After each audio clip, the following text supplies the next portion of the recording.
A moderate magnitude 4.0 earthquake occurred in the East China Sea near Suwanose-jima Island, Japan, around noon of Saturday, June 28, 2025 at 1:52 p.m. local time, GMT+9.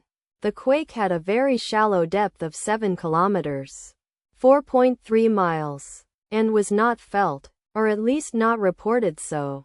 First to report. Need after 6 minutes. The earthquake occurred 2 hours and 39 minutes after a magnitude 4.4 earthquake had hit on Saturday, June 28, 2025, at 11:12 a.m.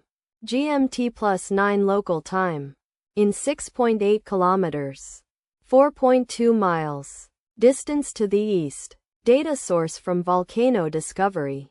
Did you feel it? Let us pray.